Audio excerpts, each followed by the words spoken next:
Meus irmãos, que a paz do Mestre Jesus permeie em vossos corações. Venho aqui cumprimentar a todos, internautas, frequentadores do Centro Espírita Estrela Guia de Itapuã, ao qual nós somos um grande apreciador desse trabalho que a Malha e todos os outros trabalhadores da casa fazem. Quero agradecer mais uma vez a oportunidade e o convite, que dentro dessa pandemia que nós vivemos, nós temos que nos adaptar nossas vidas a tudo, e uma delas é continuar a gente levando a palestra do Cristo, a nossa oratória, de forma virtual. Mas sintam-se acolhidos e sintam-se pessoalmente abraçados, que o amor do Cristo permeie vossa alma e acelere vossa reforma íntima. Bom, hoje nós vamos falar sobre o tema Embaixadores da Esperança. Para quem não me conhece, meu nome é Daniel Lírio, eu sou da COBEM, Casa de Oração Bezerra de Menezes, fica em Brotas. Foi a casa onde nós nos tornamos espíritas, nos tornamos palestrantes e fazemos outras vertentes de outros trabalhos também dentro da seara espírita cristã. Nós vamos hoje falar sobre o tema Embaixadores da Esperança, baseado no livro de Amélia Rodrigues.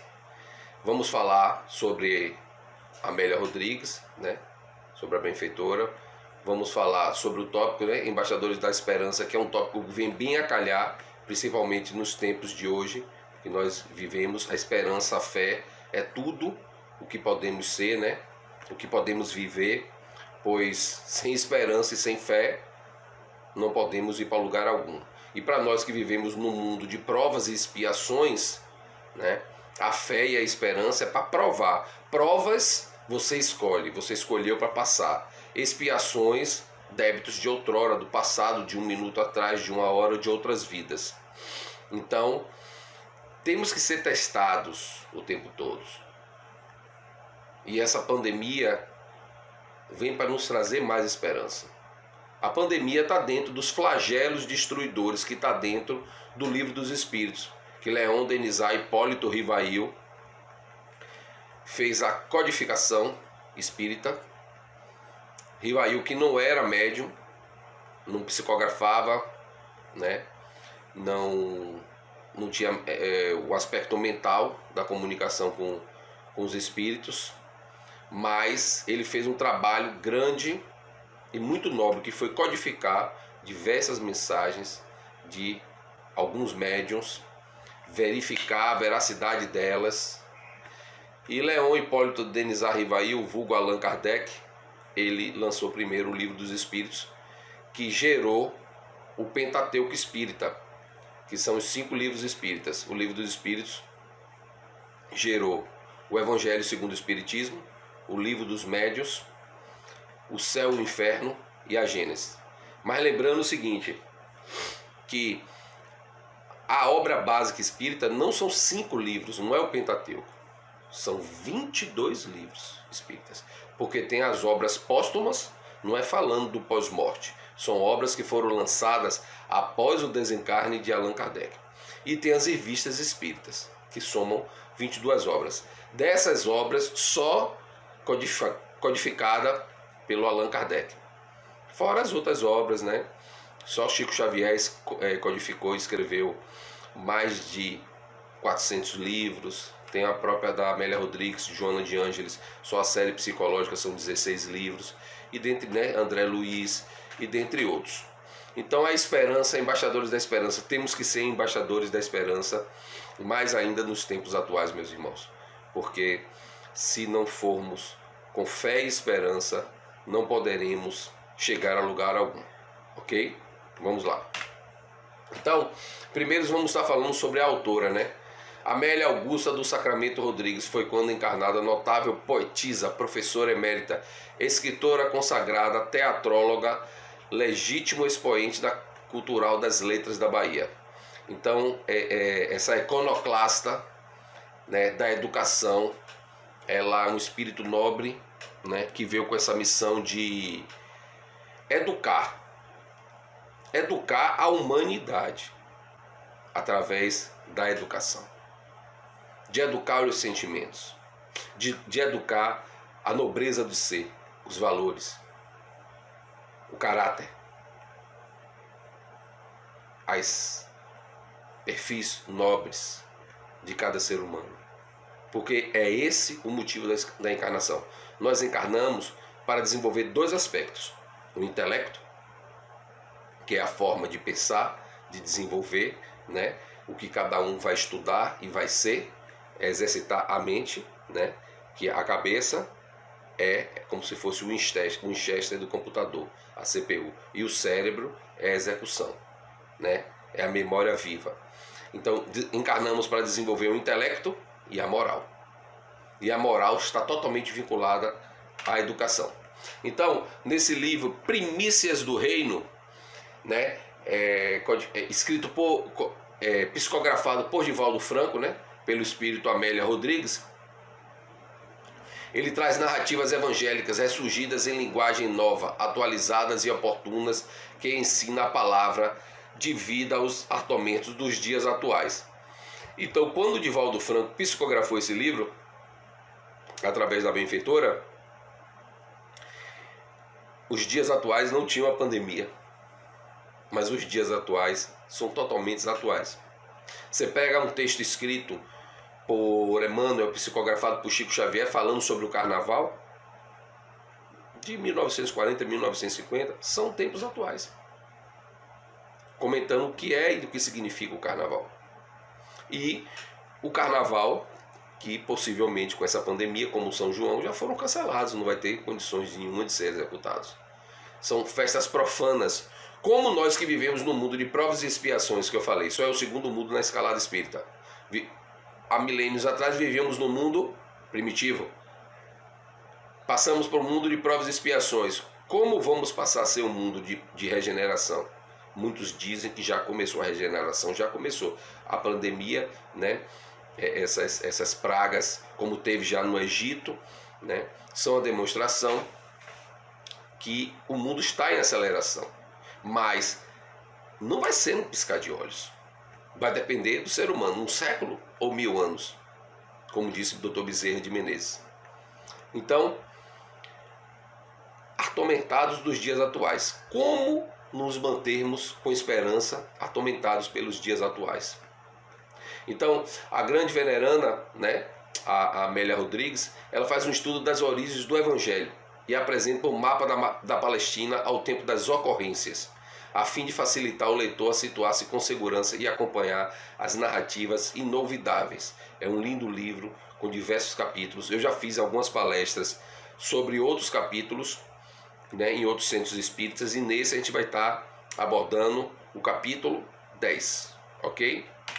Então, nós vamos começar falando e ressaltando o Evangelho de Lucas. Mateus, Marcos, Lucas e João. Os 4 evangélicos canônicos que há veracidade, digamos assim. Os outros são apócrifos, não há veracidade. Cristo, Jesus Cristo de Nazaré, ou como chamado na língua aramaico, Yeshua, ele não escreveu nada. Ele fez, ele deixou as pegadas e mostrou com o exemplo como fazermos. Ele nos mostrou. E Jesus Cristo, ele não veio para ensinar nenhuma religião. Jesus Cristo, ele veio para ensinar a nós o amor. Ele não pediu para escalarmos o Everest. Para escalarmos o Everest em torno de 9 acampamentos. Ele não pediu para a gente construir a bomba atômica, a fórmula da bomba atômica. Ele pediu para construirmos o amor dentro de nós, para edificarmos esse sentimento. No início, o homem sequer tinha sensações. Primitivo, vivia, não criava moradia fixa. Acordava, saía para caçar, comia, dormia numa caverna. A partir desse momento, desses instintos, ele começou a criar sensações.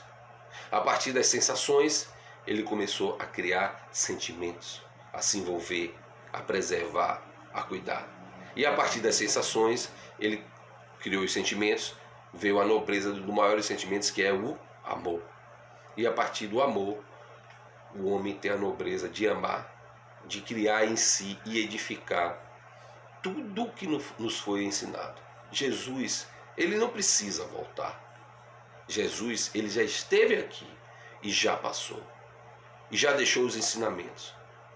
Nós que temos que voltar sempre aos ensinamentos dele para encontrarmos o nosso futuro, vivendo o nosso presente. Então, Mateus, Marcos, Lucas e João, os 4 evangélicos canônicos. Lucas, ele era um médico, ele não conheceu pessoalmente Cristo. Vamos falar um pouco lá na frente sobre Paulo de Tarso. E o Paulo de Tarso, que era Saulo, que fez a transformação dele. Saulo de Tarso é um dos poucos que podem dizer que conheceu o Cristo e que realmente transformou a reforma íntima.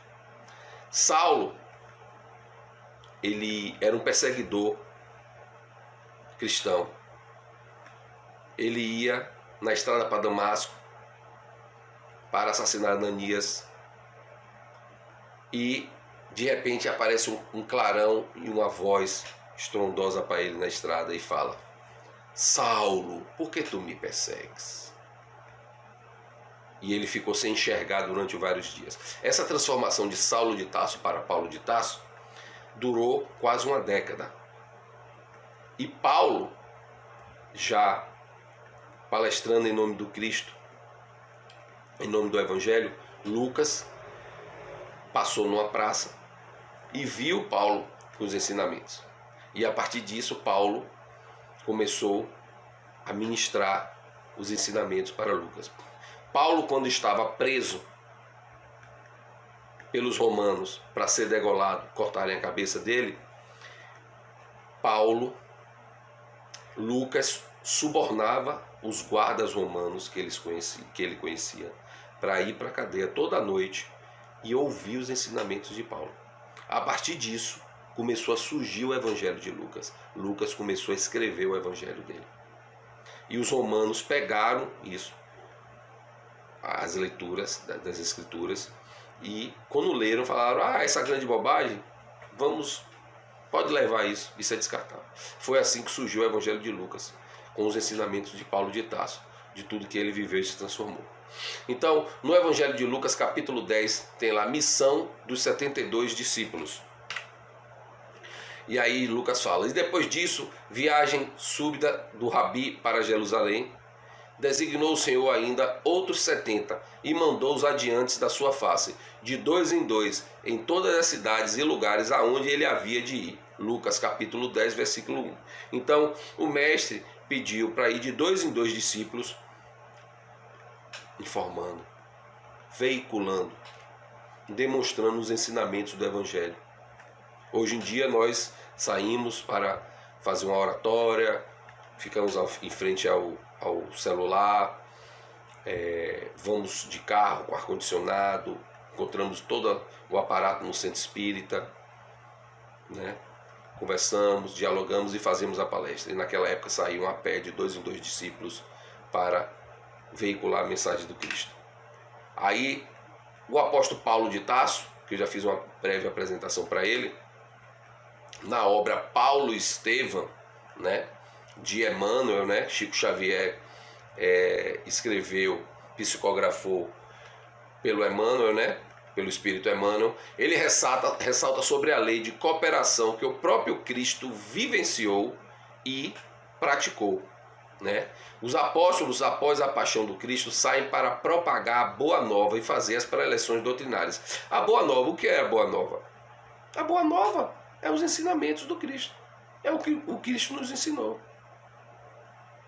É o que o Cristo nos passou. Boa e nova.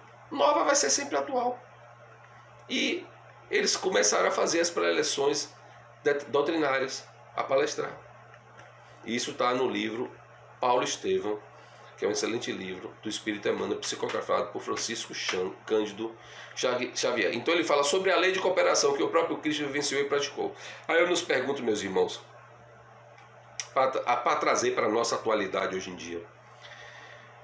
Nós que vivemos esses tempos atuais, aonde está a nossa cooperação? Com nós mesmos e com o próximo. Estamos cooperando com nós e com a sociedade? Quem é a sociedade? A sociedade somos nós mesmos. Não temos como viver uma sociedade sem sermos a sociedade. Estamos ajudando no isolamento social, isolamento vertical, isolamento horizontal. E o isolamento amoroso? Aonde estamos cooperando conosco e com o próximo? Aonde estamos ajudando nesse contexto?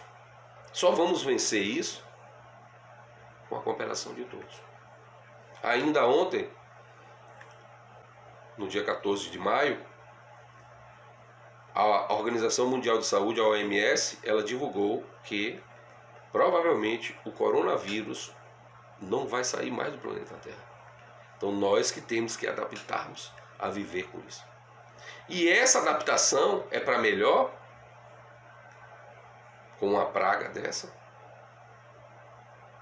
Será que não é para nos moldarmos? Para procurarmos verdadeiramente o sentido da vida? Desfragmentizar, sair da questão do materialismo, desse pragmatismo, de viver em consoante do ter e não do ser. Agora damos valores à vida? Quem tem mais méritos? Quem está vivo? Quem não está ficando doente de acordo com os valores morais? Façam essa busca dentro do ser, respectivamente, para vocês conseguirem enxergar dentro de si mesmo a cooperação que o próprio Cristo vivenciou e praticou e o que estamos fazendo hoje em dia. Lá no Livro dos Espíritos, Leon Denisard e Hipólito Rivail, Allan Kardec, ele escolheu esse código de nome, digamos assim, né?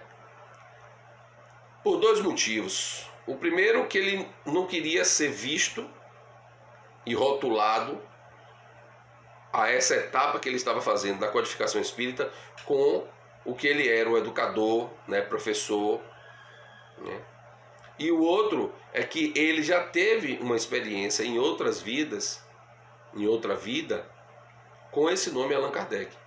Então ele associou e usou esse nome. Então Allan Kardec, lá no Livro dos Espíritos, ele fala sobre as leis morais, né? As leis morais. São 10 leis morais. Primeira das leis morais é o quê? A lei natural. Qual é a lei natural? É a lei de Deus. É a lei de Deus. Tudo na vida é mutável. Tudo na vida é ajustável. Somente as leis de Deus não são mutáveis. Porque está lá, a primeira pergunta que tem no Livro dos Espíritos é perguntando: que é Deus?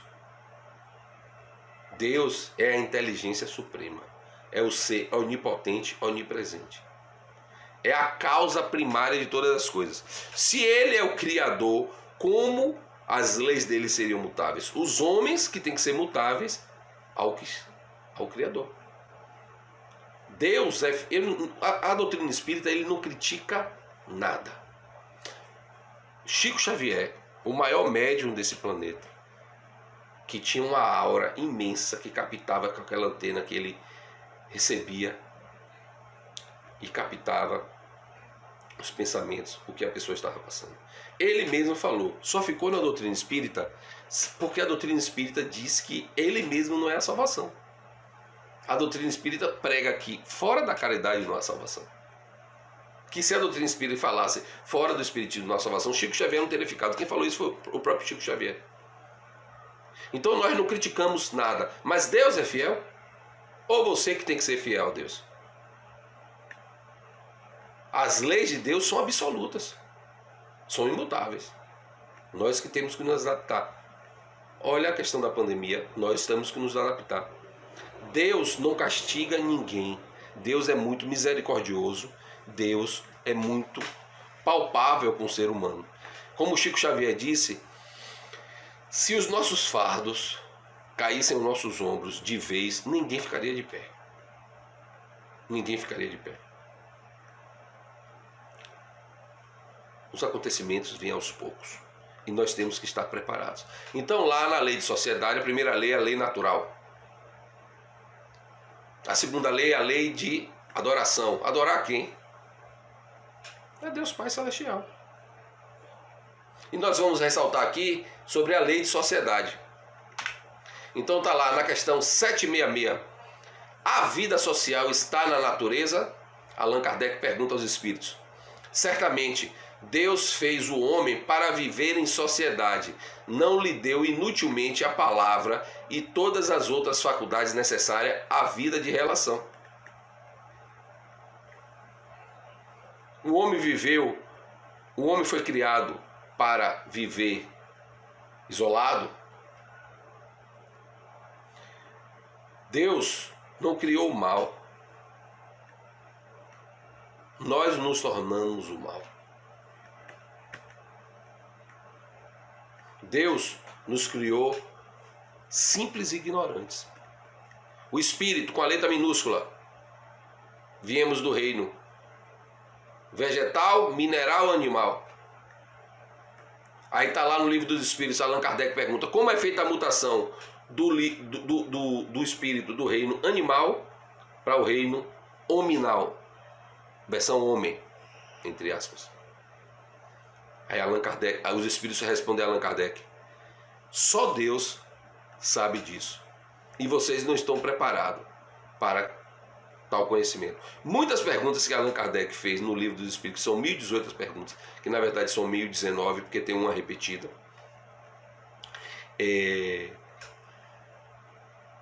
Muitas dessas perguntas, os espíritos respondem que nós, seres humanos, não estamos preparados para tal conhecimento. Então essa mutação do espírito do reino animal para o reino vegetal não é tão pragmático. É gato, cachorro, macaco para ir para o homem, não é isso. Vai de acordo com a ascensão de cada espírito. E a mutação do reino animal para o reino nominal só Deus faz e sabe quando fazer. Então Deus nos criou simples e ignorantes, nós que nos tornamos o mal. E quando o espírito passa a ser do reino hominal, versão homem, é o espírito com a letra maiúscula, que ele já tem a moral, que são os valores morais, que está agregado à lei de sociedade. E esses valores morais estão inseridos dentro de nós, de acordo com a mutação e evolução de cada um. Lá no Evangelho de Lucas, capítulo 10, na missão dos 72 discípulos, ele fala, e dizia-lhes, grande é em verdade a seara, mas os obreiros são poucos. Rogai, pois, ao Senhor da seara que envie obreiros para a sua seara. Lucas capítulo 10, versículo 2. Qual é a nossa seara? É a do Senhor? E somos obreiros dela? Estamos construindo ela a cada dia? Estamos construindo ela hoje, agora e sempre? Estamos? Uma reflexão. E quem não acreditava em Cristo e em Deus? Quem não era cristão? De qualquer bandeira. As religiões são bandeiras da fé. Quem não era cristão e não seguia ao Mestre? Será que hoje em dia está seguindo? Que está vendo os parentes falecerem ou próprio desencarnaram? Estão sendo forçados. Temos o livre-arbítrio. E tínhamos o livre-arbítrio de seguir ao Mestre. E hoje em dia, quem não estava seguindo já está sendo forçado. Mas os obreiros são poucos. Qual é o tamanho da nossa obra dentro de vós? Qual é o tamanho da grandeza do seu ser? Para que tanto conhecimento e não colocar em prática? Lá, ainda no Evangelho de Lucas, capítulo 10, ele fala: Ide, eis que vos mando como cordeiros ao meio de lobos. Cordeiro ao meio de lobos. Quem de nós somos os lobos ou somos os cordeiros? E qual é essa visão metafórica de duplo sentido que Lucas quis falar de lobo? Qual é o sentido de ser lobo? É ser feroz? É ser racional? Qual é esse sentido? Jesus, ele falava sobre parábolas, sobre duplo sentido. Ele nos fazia pensar e a gente executar e entender. Extraído de nós. Conhecereis a verdade e a verdade vos libertará. Ele falava sobre parábolas. Ele não entregava o conteúdo. Fazíamos nós pensarmos. E há 2000 anos ainda nos faz pensar. E será, gente, que estamos entendendo o verdadeiro sentido da vida? Agora com tantas dores? E lá ainda em Lucas capítulo 10, aí ele fala: E voltaram os 70 com alegria, dizendo: Senhor, pelo teu nome, até os demônios se nos sujeitam. E disse-lhes: Eu vi a Satanás como raio cair do céu. Lucas capítulo 10, versículos 17 e 18. Mas não vos alegreis, porque se vos sujeitem os espíritos, alegrai-vos antes por estarem os vossos nomes escritos no céu. Então, essa passagem aqui, ela é bem contundente. Vamos aqui entender um pouco melhor. Mas não vos alegreis, porque se vos sujeitem os espíritos. Alegrai-vos antes por estarem os vossos nomes escritos no céu. Então, o que é que o mestre aqui está nos dizendo? Que para não nos alegrarmos pelo que nós sujeitamos, nós espíritos.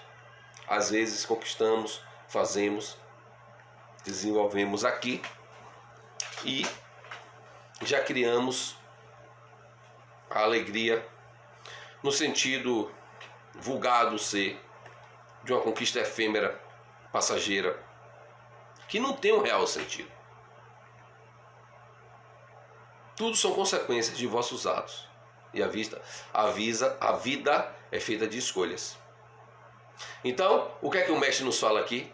Alegrai-vos antes por estarem os vossos nomes escritos no céu.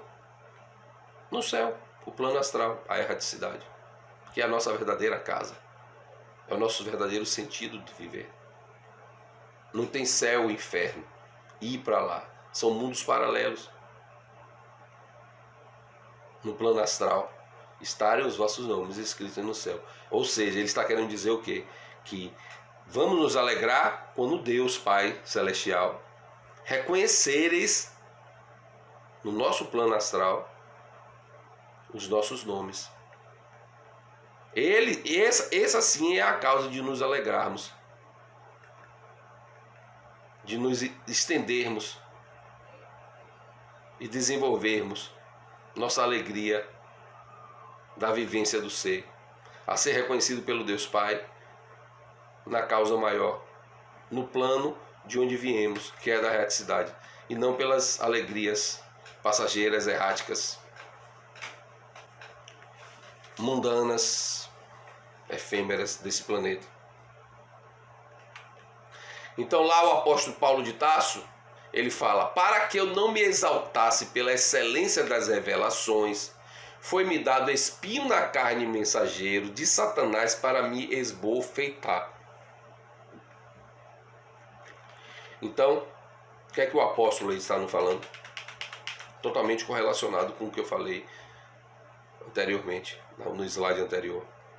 Ele que conheceu Cristo, que fez a mudança de Saulo de Tarso para Paulo de Tarso, dentro dele, um homem que era perseguidor cristão, vinha a ser apóstolo, divulgador das pregações doutrinárias espíritas. E olha o que ele fala: para que eu não me exaltasse pela excelência das revelações. Quer dizer, o que foi revelado para ele e que ele estava revelando para todos. Ele poderia se inflar o ego, né? Se exaurir de falsas conotações. Aí ele diz que foi me dado espinho na carne mensageiro de Satanás para me bofetar. Então, ou seja, ele está dizendo que era algo que espinhava ele, que alertava ele de forma para que ele não se exaltasse, não se vangloriasse, o ego, o alter ego dele, do self, e sim olhar para o seu eu interno. E não ele se achar, eu sou um mensageiro do Cristo, eu sou um profeta, eu estive com ele. Então ele que esteve com Cristo falou isso, foi me dado espinho na carne, ó, para alertar ele. Se ele fala isso, que foi um profeta, esteve com Cristo, nós, que somos um propagador da mensagem, nós que somos um estudante da causa espírita,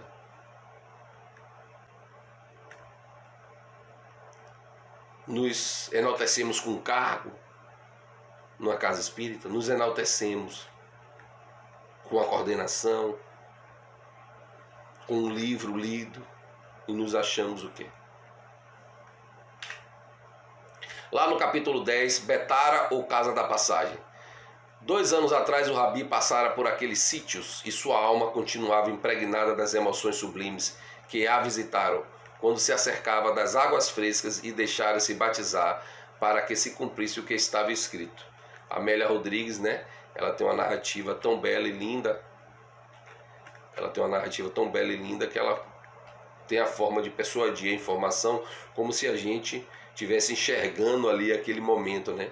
O Rabi passava por aquele sítio, sua alma continuava impregnada de emoções sublimes que a visitaram quando se acercava das águas frescas e deixava-se batizar.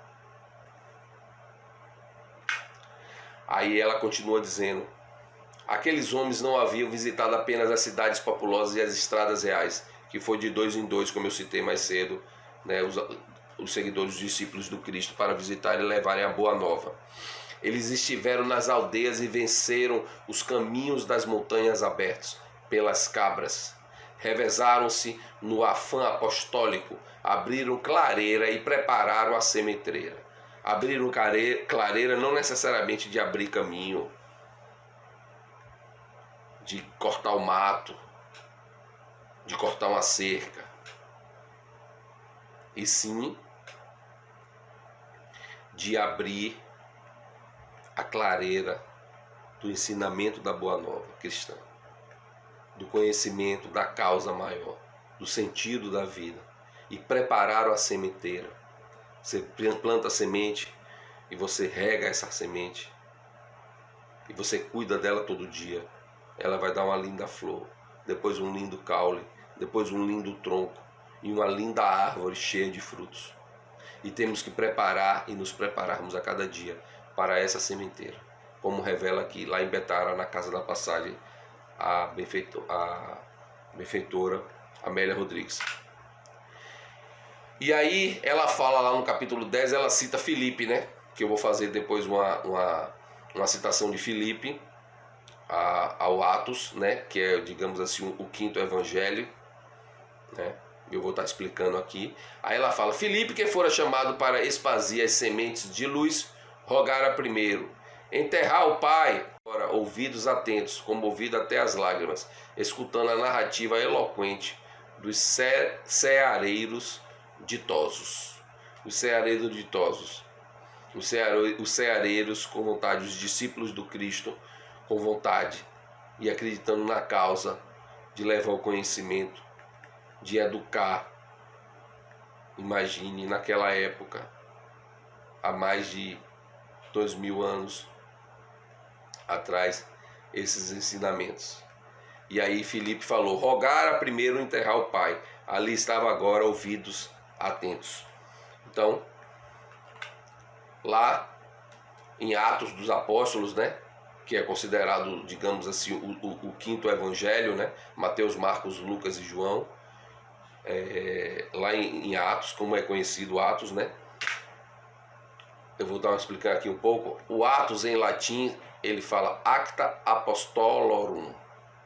É o quinto livro do Novo Testamento, geralmente conhecido apenas como Atos. Ele descreve a história da era apostólica.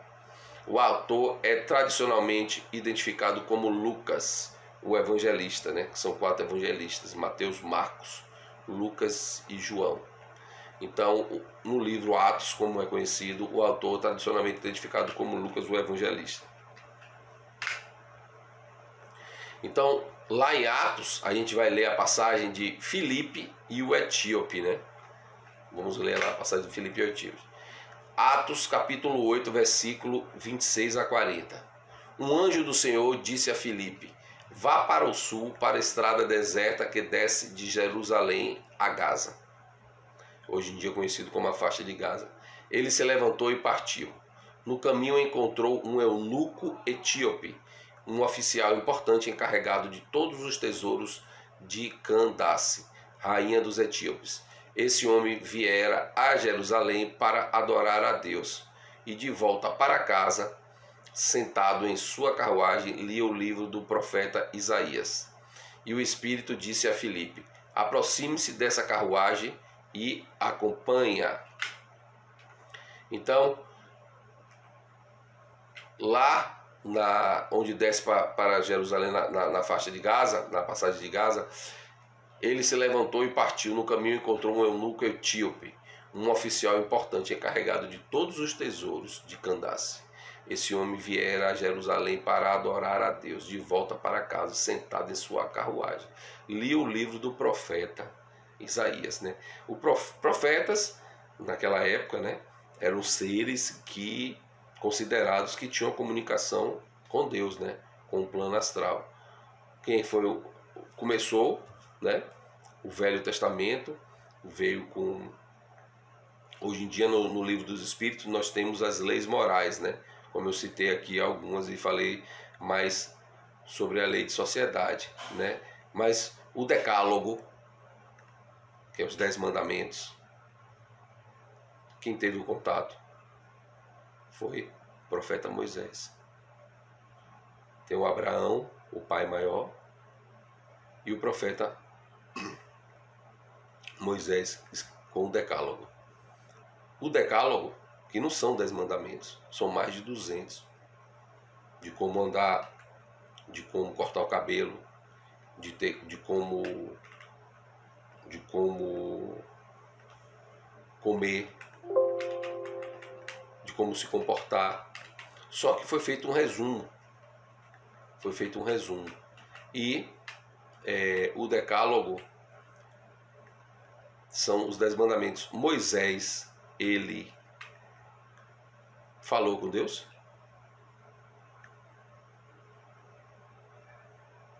Deus não é um homem barbudo. Deus é um ser, é uma entidade. Moisés não falou com Deus. Moisés, ele entrou em contato com representantes da divindade. E representantes da divindade passaram os mandamentos. E foi feito um resumo dos mandamentos, que é o Decálogo. Naquela época, na época de Cristo, a escrita já era difícil. Você imagine quase 1000 anos antes de Cristo escrever, e na pedra, como Moisés escreveu. Óbvio que representantes da divindade usaram recursos do plano astral para usar, digamos assim, o laser celestial e escrever na pedra os 10 mandamentos. Então, qual é a primeira revelação? A primeira revelação é o Decálogo, com Moisés. Quem é a segunda revelação? O Rabi, o Messias, que passou há mais de 2000 anos e parece que nós ainda não nos norteamos, não edificamos a causa maior dele dentro de nós. E quem é considerada a terceira revelação? A terceira revelação é o Espiritismo. É Allan Kardec, no século XIX, na França. É o Espiritismo. A terceira revelação somos nós, que somos espíritas, somos cristãos e seguidores espíritas, e que temos que botar em prática hoje em dia, e que temos que dar continuidade hoje em dia sobre os ensinamentos que foram passados pelos espíritos para Allan Kardec. Allan Kardec codificou a terceira revelação, mas nós somos a terceira revelação. Nós temos que pôr em prática a revelação, a terceira revelação, e dar continuidade. Que sem essa continuidade, aonde vamos parar? Aonde vivemos hoje em dia? Aonde vivemos? Uma praga, uma pandemia? Não estamos aprendendo? E lá, para finalizar, no capítulo 10, em Betara, o caso da passagem, a Amélia Rodrigues, ela fala: dentre eles, os 70 chamados para a expansão da palavra de vida saíram para Barnabé, que colaboraria eficientemente com o apóstolo Paulo, que eu já expliquei aqui um pouco a história de Paulo e Saulo de Tarso. Sóstenes, que também cooperaria nos escritos aos Coríntios. Cleófas, um dos visitados nas estradas de Emaús. Ter o nome escrito nos céus para servirem sem cessar a causa da verdade, encaminhados periodicamente à terra. Então ficamos aqui com essa reflexão da educadora, da meretriz, da educadora, escritora Amélia Rodrigues. Ter os nomes escritos nos céus para servirem sem cessar a causa da verdade. O que precisamos ter nossos nomes escritos? A causa da verdade.